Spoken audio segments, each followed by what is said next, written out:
muy Tawfekh ju rëy kenn xamul fu mu yem. taamu leen Tawfekh production ngir lépp lu jëm seen wàllu événementiel ngeen bëgg ay direct yu leer image haute définition ay reportage ngeen bëgg également ñu defal leen signal mu mën a jàllal si télé wala site internet wala en différé ba si ay écran géant lépp luy son et lumière Tawfekh production moo fi nekk moo fi mën mbokk yi pour votre actualité en temps réel Tawfekh production moo ci mën ak personnel bu xarañ boole ko jumtukaay yu mucc ayib fépp fu ngeen mënti nekk si biir Sénégal ñépp ñoo leen di teewlu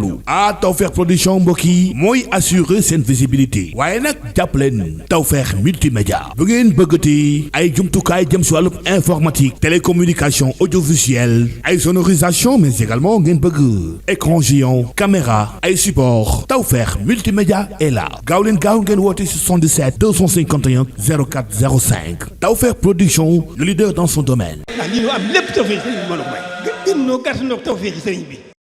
xam nga man damay joxe ay tur laaj commando baay man dama leen di jox ay tur wax leen ay tur wax leen ay siège wax leen ay nit man noonu laay defee samay live des cœurs verts Joe Kent mooy directeur lépp lu jëm ci wàllu cellule antiterroriste ba États-Unis d'Amérique dafa démissionné bind lettre ak rapport jox ko Trump muy benn ñaareel bi ma ne leen armée américaine ñaari yoon ñu ngi wax ak Trump ci intervention ca Iran démb ma ne leen rapport bi Pentagone tegal Trump won ko ne ñun parewuñ pour utiliser les troupes wàcc ci Iran xaru la armée américaine dugg Iran xaru la ci armée américaine xam ngeen le gars là le général Randy George général bu ñu dàq tey général américain Randy George général bu ñu dàq tey il a participé ci beaucoup de missions impossibles aux États-Unis avec beaucoup de lauréats un vrai américain un vrai guerrier la guerre Iran-Irak il a fait beaucoup d'efforts le général Randy George avec ses troupes il a comme lu bëri def na ko États-Unis ci Obama ci gouvernement Obama ci gouvernement Joe Biden ce général bi ñu limogé tey Randy George il a toutes les données toutes les informations dans la région dans le Moyen-Orient kooku nag Khalil merci pour cadeau cœur yi gars yi joxe leen cœur vert yi ngeen partagez live s'il vous plaît on signale le live je suis pas d'accord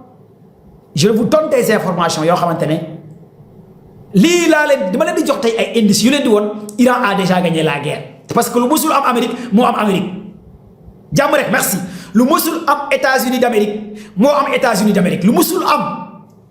din dans l'histoire même la deuxième guerre mondiale li am ni instant yi musul am États-Unis ma expliquer leen lan moo am États-Unis d'Amérique Trump moom day wàcc en novembre Trump day wàcc bu ñu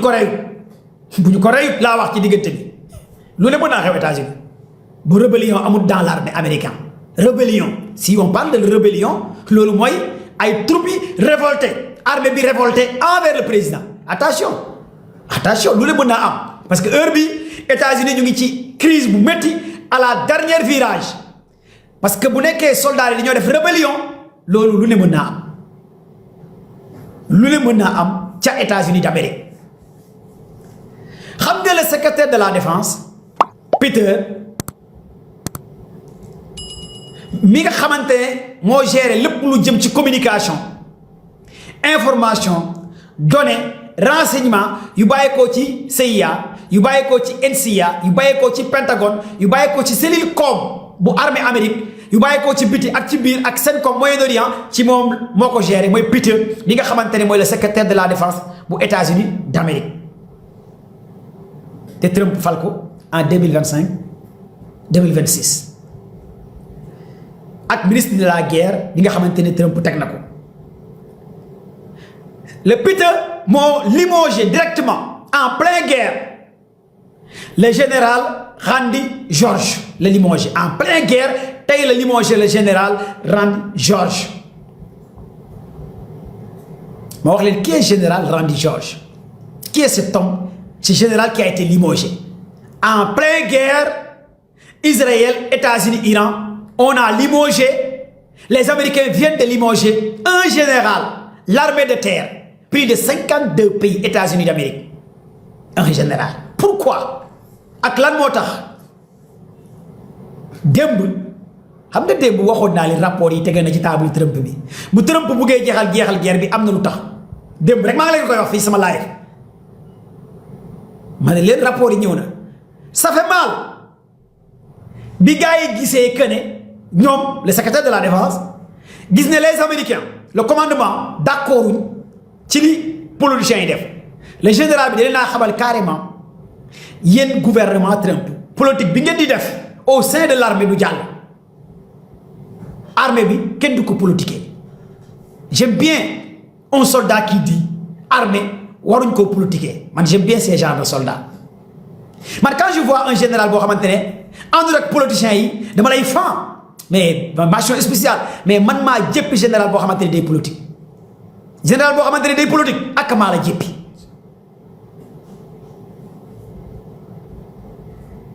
mais un général day défendre ses troupes ses hommes général bi dafa nekk xamal carrément moom États-Unis bés bu ñu yónnee ay soldats ca Iran par la voie terrestre ñoom ñëpp la ñuy rey Iran da leen di rey États-Unis pareeguñ pour war a mën a dugg envahir Iran amuñ benn stratégie pour mën a envahir Iran te Iran deful dara lan moo war ñu war a rey ay doomu américain lii la Randy George wax ak gars yi en clos lan moo fi jar ñu war a saraxe ay doomu américain kon ana ñi doon wax américains yi dinañ dem Irak ana ñi doon wax américains yi bu ñu duggee dinañ rey le général en personne même avant intervention bi dàq nañ ak yeneen gradé ay colonel ay lieutenant-colonel ay commandant ay capitaine ñu bëri dàq nañ leen lan moo tax ñu dàq leen parce que ñooñu dañoo taxaw ne carrément fi Trump bugg a dugal américains yi ci guerre bi du seen guerre Israël la d'accord ñuy saraxe ay doomu américain loolu moo tax démb Trump ñëwaat ci biir discours am bi yéen a ngi xool démb discours Trump bi nee na même la deuxième guerre mondiale duré na y a eu beaucoup de morts mais pourquoi Trump évoqué la deuxième guerre mondiale parce que xam na ne guerre bi mën naa jàll ci troisième guerre mondiale Trump foofu kan lay waxal sont les soldats américains lay waxal dès l'instant Trump di évoqué deuxième guerre mondiale boobu am na rébellion au sein de l'armée américaine commandement bi dafa bañ moo tax Trump doo leen doon ñaax naan même deuxième guerre mondiale nangam mais biir armée américaine y a un différent ci armée bi parce que le président de la république mooy chef suprême des armées gardien de la constitution mais Trump mooy chef suprême des armées gardien de la constitution mais là le commandement américain le général dafa ne déedéet yow yaay président bi mais fi nga ñu bëgg a dugal duñu fa dugg li nga ñu bëgg a def loolu duñu ko def ñun armée américaine lii moo indi cas bi parce que bu ñu demee waa Iran dañuy rey su ma ko defee damay saraxe soldat américain yi su ma ko defee damay saraxe doomu américain yi kon lii moo tax Randy George dafa bañ a exécuter les ordres te en matière d'armée on dit les ordres sont à exécuter sans hésitation ni murmure parce que l'autorité qui les donne en est entièrement responsable. Où est la K3? Où sont les soldats qui sont dans le live? Yéen a ngi fi wala nekku leen fi ana soldats yi wala live bi amul ay soldats. Les ordres sont à exécuter sans hésitation ni murmure parce que l'autorité qui les donne en est entièrement responsable. Qui est l'autorité? C'est le président de la République qui est le chef suprême des armées. Wala live bi amul ay militaires. Bu nekkee li ma wax li amul ngeen daanoo commando baay waxoo dëgg. Vous êtes là avec moi? Hein? Ana Sierra Oscar Lima Delta Alpha Tango yi ana ngeen? Où sont les Sierra Oscar Lima Delta Alpha? Vous êtes où? Les Sierra Oscar Lima Delta Alpha, vous êtes où? La K3, K1, K2, vous êtes où? Vous êtes là? Partagez les live mu gaaw. Léegi nag le général Randy George. Le général Randy George dafa bañ xamal ne Trump guerre bi d'accorduma ak li secrétaire de la défense bi wax mooy Peter. Le secrétaire de la défense Peter dafa ne carrément Randy George obéirul seen bëgg-bëgg deful lu ñu bëgg-bëgg te moom nee na ñii dañuy politique dafa xamal carrément que yow Trump ak sa J. Vance ak Kushner ak sa gars yi da ngeen di politique te armée américaine Pentagone nekkul di politique cas bi politique la rien n'est urgent pour ñu jël ay troupes dugg au sol en iranien rien amul benn excuse bu war a tax ñu dugg ci sol iranien te bu ñu ko defee waa Iran dañuy rey il a été très clair parce que xam nga Iran Iran foo dugg Iran ay montagne la ay dune la armée américaine mu ta dugg Iran par la voie terrestre dañu leen di rey te il a parfaitement raison. Naturel merci elle est là naturel merci King Pro merci gars yi Tima merci gars yi jox leen cadeau cœur yi fleurs yi ngeen partagé le live. Deuxième partie bi nag dinaa wax ci voyage Ousmane Sonko bi ca France lu ma ñor la nag lu ma ñor la ci ay révélation laa ciy def voyage Ousmane Sonko ca France def ma ñor te ay révélation laa ciy def kon yéen ñëpp na ngeen xaar li ma nar a wax ci voyage Ousmane Sonko bi ca France deuxième partie live bi tey live bi du yàgg. Maximum de partage la famille joxe leen cadeau vert yi cœur vert yi cadeau yi fleurs yi xam nga loolu lan nga ciy jàngat ak li ci am mooy le directeur cellule antiterroriste Joe Kent il a raison envers le gouvernement Trump li tax mu démissionné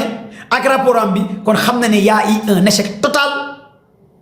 bi gouvernement Trump bi def États-Unis ñàkk na guerre bi muy benn ñaareel bi wax naa leen démb le vice-président des Américains J.D. Vance c'est l'ami intime de Joe Kent mi démissionné te J.D. Vance mooy vice-président des États-Unis d'Amérique le vice-président des États-Unis d'Amérique J.D. Vance c'est l'ami intime de Joe Kent mi démissionné te wax naa leen Joe Kent avant muy démissionné lettre bu mu bind ak lépp lu mu bind te il a participé plus de 10 fois opération yu koy États-Unis envoyé ca Syrie jabaram Syrie lañ ko reyee le directeur cellule antiterroriste on a tué sa femme en Syrie lors des opérations d'intervention avec armée américaine et les forces syriennes après ñu rey foofu jabaram kon kooku dafa participer ci ay opération yu bëri di diriger ay troupes vrais américains de tête aux pieds kon kooku bu démissionné quelqu'un qui détient des informations qui nous viennent de MI6 de CIA gérer lépp luy jëm ci cellule antiterroriste mu démissionné ne Trump fi nga dugal États-Unis d'accord ba démissionné kon ngeen xam ne l'heure est grave te l'heure est très grave jamono ji ca Amérique kon bu Peter bu secrétaire de la défense États-Unis limogé directement tey après le discours de Trump démb après le discours de Trump démb tey ñu limogé le général Randy George ñu limogé ko tey un général qui gère armée de terre États-Unis ñu limogé ko en pleine guerre jamono jooju 82e force aérospatiale bu États-Unis dañu leen déployer ca Moyen-Orient 82e force aérospatiale ñu dem on a tué barke démb plus de 200 soldats américains la Iran rey 200 soldats américains gis naa professeur Mahamad di ci wax professeur Dani wax na ci ak ki nga xamante ne aussi mooy Escotrate wax na di ci Ali 200 soldats américains la gars yi rey ca Arabie Saoudite ci benn bunker bi gars yi nekkoon gars yi rey leen waa Iran bombardé rey leen États-Unis nëppal bañ a wax ci information yi wax naa leen fii Amérique soulèvement populaire moo fay am da ngeen di yeewu ngeen gis américains yi di reyante seen biir fa la États-Unis jëm parce que information yi bi léegi gouvernement Trump bi da ko bañ a wax population américaine alors que population américaine bi ñu ngi commencé comprendre lan moo xew parce que bu ñu demee ba ay généraux la ñuy limogé population bi dina comprendre bu ñu demee ba ay directeurs des cellules antiterroristes ñooy démissionné population bi ñu ngi commencé yeewu ndekete xam nañ ndekete Trump dañ doon fen ndekete mbir mi lii moo nar a xew kon Amérique ñu ngi commencé yeewu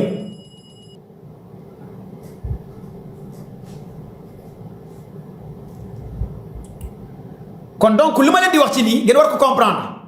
live and direct ngeen war ko xam live and direct mooy soldat yi ñu rey bokk na ci lu gën a naqari général bu ñu limogé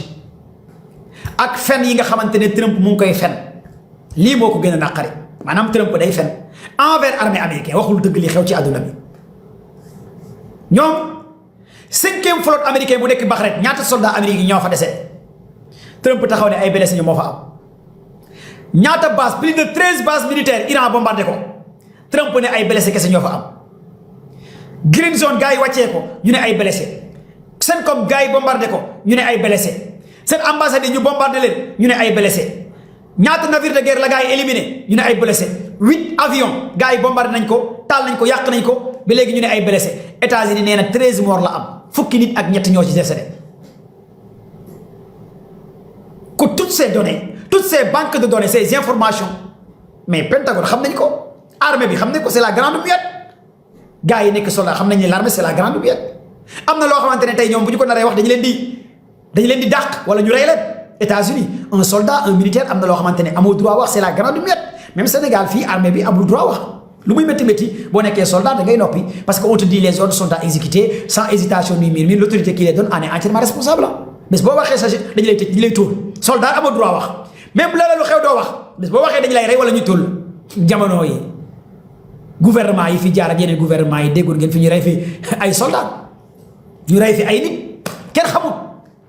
dans les pays comme ay les pays yaa ou des coups d'état da ngeen di dégg ñu rey ay soldats rey nangam parce que dañuy ragal nga génne ay données ay information c'est la grande miette da ngay noppi mëqatane muut amoo droit wax kon tey bu ñu demee ba politiciens yi di limoger ce général am na lu xew li xew mooy lan mooy États-Unis dafa commencé ñàkk lii di guerre bi lii moo am États-Unis dafa commencé ñàkk guerre bi te bu ñu demee ba Trump di évoquer ci discours am bi deuxième guerre mondiale mais lan moo tax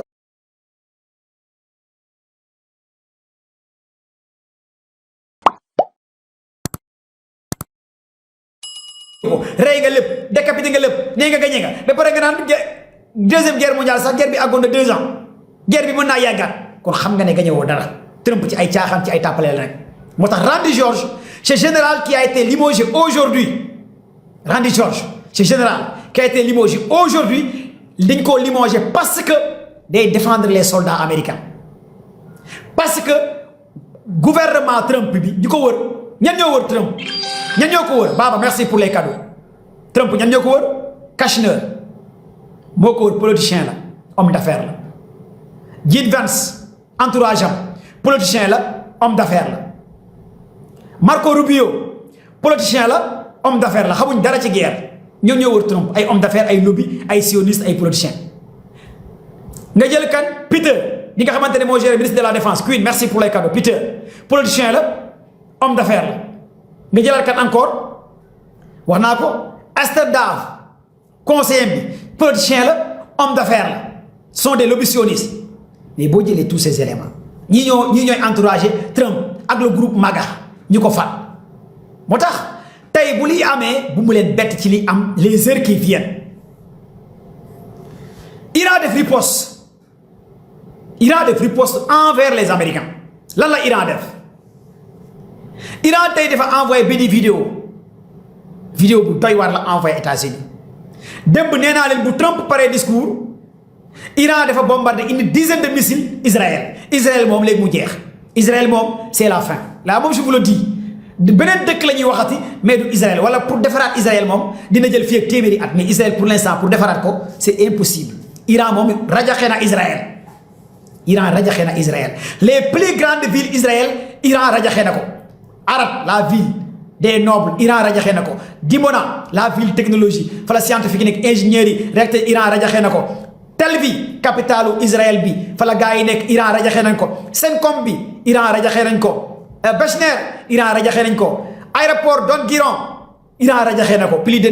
50 d'avions Israël moom pour l'instant bu guerre bi jeexee li ñu nar a investir fii ak 100 ans Israël dootul baaxati manifestation yi nekk biir Israël comme Tulli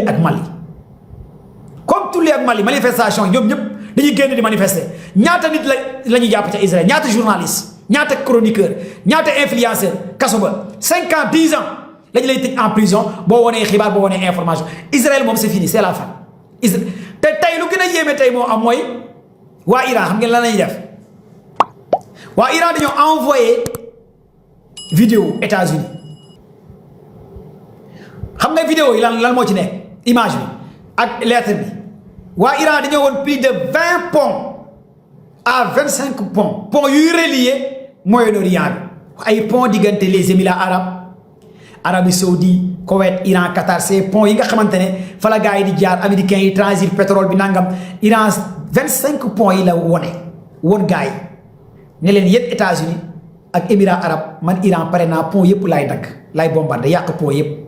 parce que américains yi dañoo commencé attaquer pont yi nekk biir Iran léegi Iran nag dafa ne pont yëpp lay bombardé nga xam ne Moyen-Orient demalante bi ak dëkk bi day jeex pétrole bi transit bi day jeex amatul pont amatul tali amatul dara lépp la Iran bëgg a massacrer tous ces ponts là nga xam ne léppay taxaw lii la Iran def tey mooy première information bi Iran joxe fu mu ne réewu arab yi moom dafa mel ni dañoo toog ci nen message bu mu génnee tey le monde arabe ñoom ñëpp ñu ngi wax ak Trump ne ko bul laal Iran bul laal pont Iran yi bul laal pont Iran yi parce que bés boo laalee pont Iran yi Iran bu laalee suñu pont yi mooy demalante bi ak dëkk bi ak île yi ak voyage yi ak tourisme bi dara du amati maanaam amatul ay touriste ay dugg ay gaal ay bateau ay gars yi dugg seen yaa allah yi sol ay bloc yu naar yi ànd ak seen diriyanke yi xale yi jeex yi naan dañuy dem ay Dubaay dugg ci géej gi naan yaa allah ya xayaat yow soxoxaat da yox ay xale yu jigéen ñi bàyyi ko Sénégal Maroc di leen seeti ñii bàyyi ko feneen dem fa naar yi nekk di béggee ci île yi ci côte yi loolu moom Iran nee na du amati jaamu yàlla rek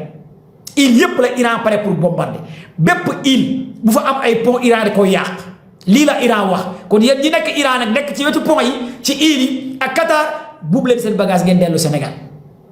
première information bi ma leen di jox touriste yi nekk ci géej gi yi nekk ci île yi borom daraja yi borom xalal yi borom barke yi fa nekk di bëgg di xayaat di dund Iran nee na pont yi lay dindi touriste du amati toog ci ay plage du amati génne di doxante ci géej gi du amati dem fee ci ay île yëpp plus d'une dizaine d'îles yu fa nekk Iran da koy éliminer lii mooy message bi Iran envoyé les Émirats arabes yaa habibi yaa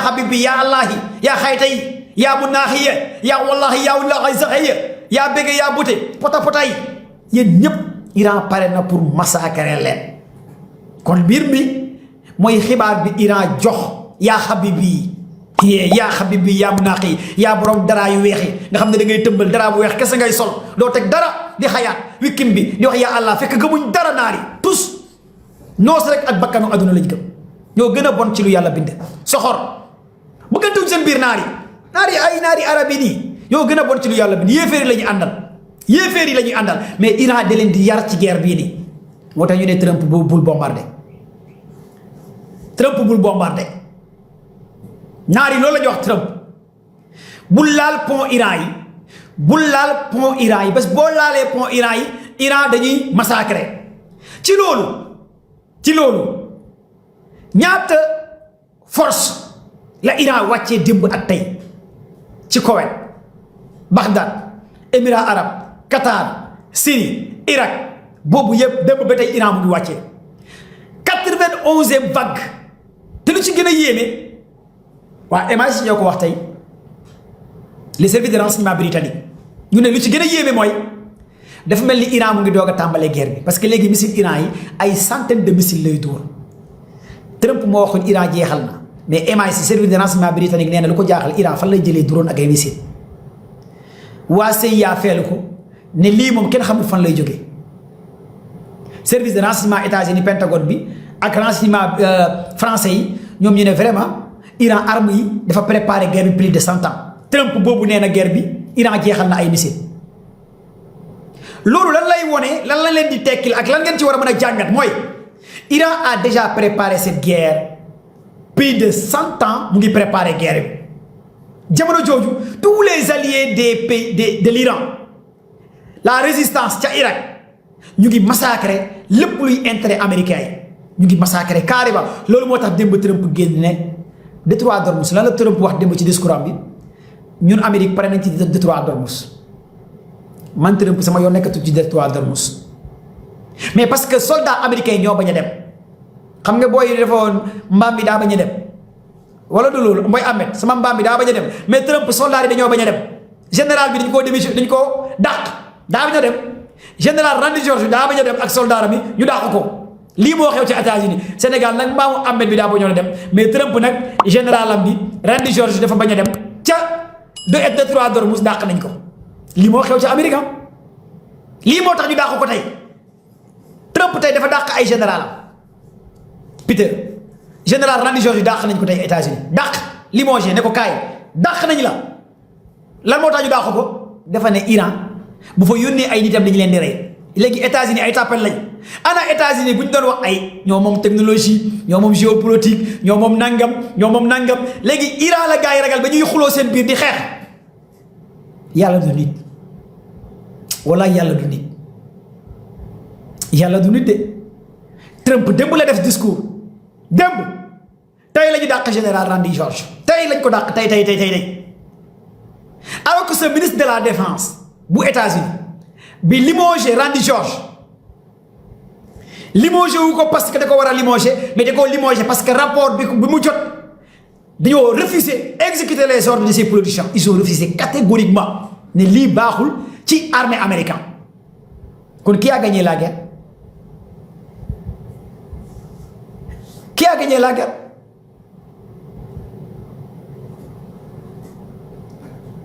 tey benn avion F-35 américain la gars yi wàccee ca Iran li États-Unis ñàkk ci guerre bi ëpp na plus de 5 avions F-35 ñaari avions AWACS des avions qui coûtent plus de 160 milliards de dollars AWACS nga xamante ce sont des avions qui détiennent des informations wàllu GPR wàllu GPS wàllu radar wàllu signal wàllu données d'information wàllu banque de données ñooy communiquer ak CENTCOM ce sont ces avions AWACS les avions les plus puissants yu États-Unis Iran ñaari avions la ci wàccee le CENTCOM xamal carrément Trump que ne on a perdu la vie amatuñ perte de vie ci Moyen-Orient bi radar FP 132 bu fa nekkoon Iran wàccee na ko avion AWACS yi fa indi woon Iran wàccee na ko léegi lan moo xew ci Moyen-Orient bi y a plus de la vision te wax naa leen les nerfs de la guerre c'est de l'information qui détient l'information gagne la guerre alors que s'il y a plus de la communication alors que les satellites militaires russes les satellites militaires Chine et les satellites Iran ñooy joxe Iran information les Russes la Chine et l'Iran en combinaison ñooy jox Iran information alors que les Américains ne parviennent plus à avoir des informations ci région bi lan moo ko waral li doon communiquer ak ces satellites loolu la Iran éliminé mais satellites yi daa am lu ñu communiquer États-Unis am na ay satellites mais si bu nekkee ces satellites américains ne parviennent plus à communiquer avec le CENTCOM bi nekk Moyen-Orient c'est fini c'est catastrophe Amazon Émirats arabes Iran da koo bombardé seen centre ay kul bi Iran da koo bombardé Megaport bi Iran da koo wàccee loolu yëpp mu ngi ci Émirats arabes siège Mossad bi fa nekkoon bi Iran da koo wàccee siège de renseignement bi fa nekk Iran da koo wàccee Uldaay base militaire bu gënoon am doole nga xamante ni lépp fa la nekkoon données yi communication yi et ces systèmes de défense anti-aérienne quand je parle de système de défense anti-aérienne le Patriot américain fa la nekkoon base bu nekk Qatar bu gën a am doole génnee nañ ko toutes ces installations Front de David génne nañ ko Dôme de Fer génne nañ ko TAH TAD génne nañ ko mais l'heure est vraiment grave parce que les Américains ne parviennent plus à gérer la région loolu moo tax démb Trump ne pare na pour jël ay soldats ram wàññi leen waa Iran ne ko waxuñ la pour nga wàññi ay soldats de waxuñ la pour nga wàññi ay soldats sa soldats yi quitté lañ la wax wàññi ak quitté bokkut Trump nee na pare na pour wàññi ay soldats ram ci région bi ñu ne ko déedéet ñun waxuñ la wàññi de da nga il faut que américains yi ngeen génn ci Moyen-Orient bi 0 soldat la ñu soxla 0 soldat américain ci région bi bu dee Trump bu demee ba naan yéen waa pays européens dem leen détroit d'Ormuz ku soxla pétrole na nga dem man pare naa fa man pare naa détroit d'Ormuz te alors que il avait envoyé plus de 3000 marins tey xam ngeen lan moo xew porte avion Abraham Lincoln la gars yi fëgg plus de 4 missiles actuellement porte avion Abraham Lincoln dafa nekk en arrêt total lii mooy xibaar bi ngeen war a jox en temps de record Abraham Lincoln bi waroon départ 4 missiles la ko gars yi fëgg 4 missiles en plein mer instant yi Abraham Lincoln dafa nekk en arrêt total porte avion bi bokkatul léegi Gerald Ford moo bokk ci guerre bi mais Abraham Lincoln moom gaare na à bord Abraham Lincoln am na plus de 8000 soldats ñaata soldats la ci gars yi rey kenn xamul ñaata avion kenn xamul ñaata loolu yëpp américains yi ñu ngi nëbb secret la information yi koy nëbb bu ñu demee ba porte avion bu ñu fëgg ay missile ba mu def arrêt mais xalaatal lan ak lan la fay yàqu un porte avion nga xamante ne day am plus de 5000 personnes plus de 50 d'avions am ay destroyers yu ko wër am ay sous-marins yu ko wër am ay avions ravitailleurs yu ci nekk nga fëgg ko ay missile ba mu nekk en arrêt ko loolu lu ci yàq ce sont des millions de dollars américains loolu mooy dëgg kon rapport bi li muy wone ak li am mooy les Iraniens sont très forts et sont très puissants encore de plus détroit d'Ormuz quand on parle de détroit d'Ormuz ba léegi kenn mënul jàll détroit d'Ormuz Iran bi da koo tëj Iran mooy tànn tous les alliés américains yi kenn jàllut plus de 3000 navires 3000 bateaux ñu ngi taxaw détroit d'Ormuz bientôt 1 mois kenn jàllut tous les navires xalaatal 3000 navires détroit d'Ormuz comme palais bu tas 3000 navires kenn du jàll à part Iran mooy taxaw di décider ci détroit d'Ormuz Trump nee na pare na détroit d'Ormuz où est la puissance des Américains où est la technologie des Américains où est la force des Américains les jeux du monde yow yaa waxoon da ngay dem sa 4000 yi nga yóbbu woon dañuy dem sa soldats yi dañuy dem léegi ñoom dañuy dem ba mujj gi nga dellu ci ginnaaw yow président bi ne nga yëge guerre bi tey yaa ngi dàq sa général tey nga dàq général Randy George tey lañ ko limogé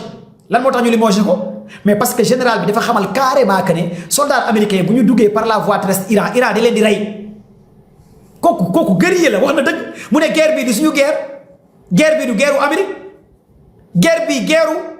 Israël la man général Randy George du ma dugal armée américaine ci erreur man général Randy George du ma saraxe ay doomu américain du ma saraxe ay militaires américains pour ces politiciens là mu ne ko yow Trump yow J.D. Vance yow Peter secrétaire de la défense yéen da ngeen naa nekk di politique te lii du affaire de politique lii caaxaan Iran ci lu ñu nekk caaxaanuñ l'heure est vraiment grave gars yi dàq ko tey la ko gars yi dàq le général américain général bi géré lépp lu jëm ci wàllu plus de 50 pays États-Unis général bu géré armée de terre bi dàq nañ ko tey lenn kese moo tax ñu dàq ko parce que d'accord ci loo ko gars yi bëgg a dugal sal Iran gars yi may leen kër waa Iran waay gars yi partagé leen live bi ngay joxe ay cadeau ay kër waa Iran képp kuy taalibi Sëñ Tuubaa Baay Ñas Limaamu Laay foo mënti nekk jërëjëfe xalif général des Mourides parce que moo njëkk a taxaw wàccee kaamil Sénégal nañ ñaanal waa Iran Mbàkke Balla xalif général des Mourides yàlla nga fi yàgg te wér ak képp kuy xalif général nekk ci Sénégal bu Medina Baye Cheikh Maay Ibrahima Niass bu Tiwaawoon bu Njaasaan bu feneen waaye nag xalif général des Mourides yàlla nga fi yàgg te wér moo njëkk a taxaw ne Sénégal ñaanal leen Iran Mbàkke Balla bëgg naa la lool sopp naa la lool Mbàkke Balla gars yi jox leen cadeau xalif général des Mourides ñaani nangu na de waaw ñaani nangu na de Mbàkke Balla moo njëkk a taxaw risqué jël ay nit yóbbu leen ci ambassade Iran Mbàkke Balla yaa fi toogal Sëñ Tuubaa de waaw borom mu am na am yaa fi toogal Sëñ Tuubaa de Sëñ Tuubaa dafa jaayante woon ak tubaab bi loolu la jaayante dafa am solo boo gëmee yàlla wóolu yàlla baa gis nee na boo xamee yàlla gëm yàlla wóolu yàlla lan ngay ragal lépp lu ñëw neel alhamdulillah lii la baa gis wax boo amee bànneex waxal alhamdulillah boo amee naqar waxal alhamdulillah parce que ki lay jox bànneex moo lay jox naqar kon lan ngay ragal lan man dama xamul nit ñi su ma tax su ma demee ba gis nit ñi di tiit di ragal dama naan attends gars yi partagé leen live bi Iran a déjà gagné la guerre c'est la première fois États-Unis limogé ay commandement limogé ay généraux musul am même rapport bi Scott Tratte wax États-Unis lu mu limogé ay commandant ëpp na 7 kenn xamu ko est-ce que xam ngeen loolu léegi de tey laa doo ko xam ne léegi de États-Unis lu ñu limogé ci ay commandant avant ñu dugg ci guerre Iran bi ëpp na 7 commandant ay commandant ay général ay lieutenant lan moo tax États-Unis limogé leen gars yi dañoo teeloon a wax Trump dugguñ ci guerre bi Trump ne leen dàq leen moom ak Peter dàq leen ñoom ñëpp gars yi noppi tey nag la mbir mi gën a leer kon ndekete soldats américains yi yu si gën a bëri dañoo bañoon a dugg ci guerre bi ay généraux dañoo waxoon Trump carrément Iran mii buñ ci duggee Iran dañuy massacrer gars yi partagez leen live bi s'il vous plaît on signale le live gars yi s'il vous plaît partagez leen live bi ah bu live bi taxawee dans 2-3 minutes du ci maanaam ñu ngi koy signaler partagez leen maximum le live les amoureux de la géopolitique et de la géostratégie joxe leen ay cœur vert Jamila elle est là Jamila donne les cadeaux les verts sécuriser live bi Jamila ah na live bi yéeg joxe leen les gros cadeaux les gros cœurs sécuriser le live Khadija ah inspecteur kon donc c'est la première fois Hezbollah dugg biir Israël samp seen drapeau c'est la première fois les forces commando Hezbollah est-ce que xam ngeen instant yi waa Hezbollah ñu ngi jaxase Israël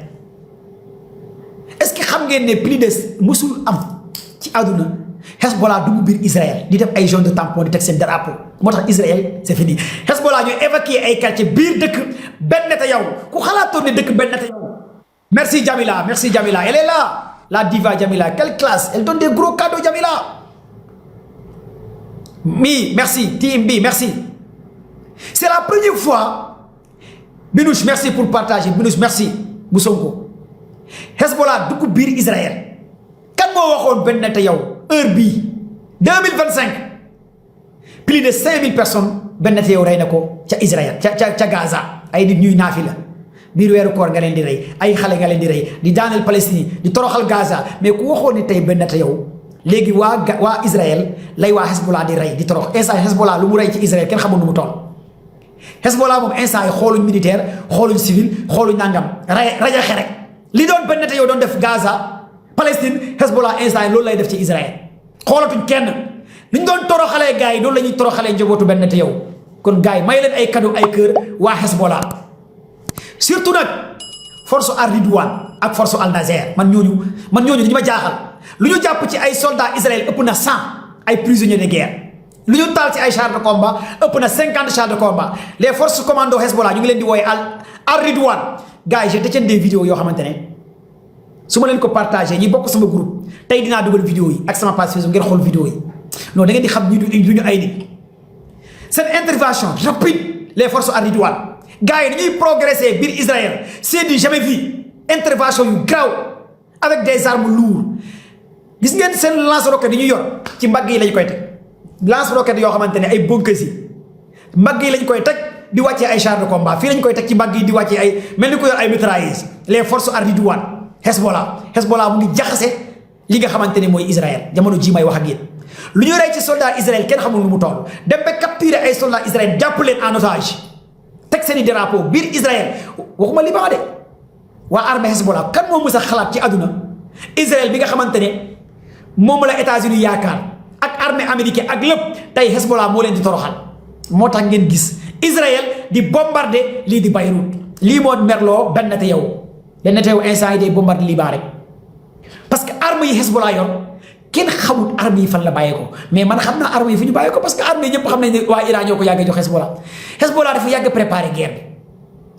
premier allié Iran bu gën a am doole jamono ji même Hezbollah instant yi mën naa ne moo gën a am doole sax mooy armée Iran bi arme yu ñu yor ak nu ñu taxawee ci guerre bi c'est du jamais vu c'est du lourd RPG merci mon frère j'avais oublié RPG mooy arme yu ñu teg fii RPG la ci teg ko ci kaw seen mbagg yi di wàccee ay chars de combat quand mais les vidéos sont avec moi gars yi après ngeen envoyé ma message TikTok WhatsApp ma jox leen vidéo yi ngeen xool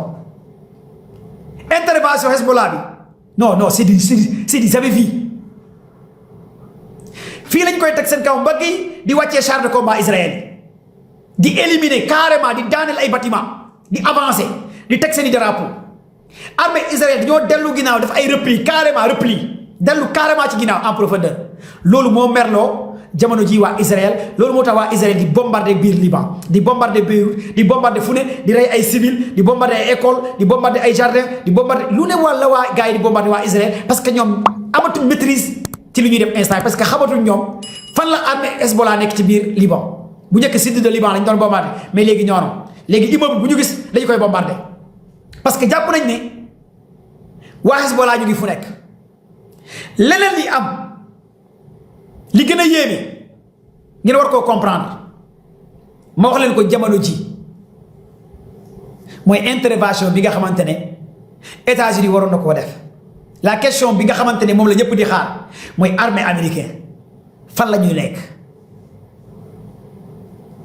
ginnaaw bi Iran reyee démb 200 soldats Iran confirmé ko armée américaine fan la nekk fu mu nekk nag leen nekk sa ils ont reculé carrément ci zone de tampon yi nga xamante ne nekkoon nañ fa ñaareel li ngeen war a comprendre mooy Iran tey dafa taxaw carrément ne négocié wul te communiqué bi jàllul les Iraniens ils ont refusé de négocier avec 50e base souterrain bi nga xamante ne gars yi war nañ ko Iran ñu ne Iran détient plus de 50 bases souterrain yoo xamante ne laalagu ci dara Iran démb ci télévision iranien wane des missiles merci les cadeaux les fleurs les cœurs gars yi koy joxe des missiles balistiques intercontinental kon lan nga ciy jàngat ci lii nii da nga ciy jàngat comme lu Escorrato wax rek comme le professeur Mahamandi wax rek comme le professeur Dadi wax rek ñu ne Trump dafa dugg ci guerre bi te maîtriser wul Iran Trump dafa dugg ci guerre bi moom ak équipe am ay politiciens ñoo ko dugal ci guerre bi mais lii humiliation totale lay doon mais bu déglu woon gars yi armée bi du dugg ci guerre parce que dégluwul armée bi loolu moo tax instant yi moom dafa jàppee guerre bi comme ay télé dugg génn wax tweeté wax te guerre bi du tweet loolu moo tax Ali Khaytani avant muy dee ne ko génn ci réseaux sociaux yi bàyyil tweet nga ñëw ci guerre bi nii regardez tey bu ñu leen waxee États-Unis lu mu ñàkk ci guerre bi kenn xamul nu mu toll green zone gars yi wàccee ko mooy ambassade États-Unis tey kan moo leen doon wax ci àdduna 5 ans ci ginnaaw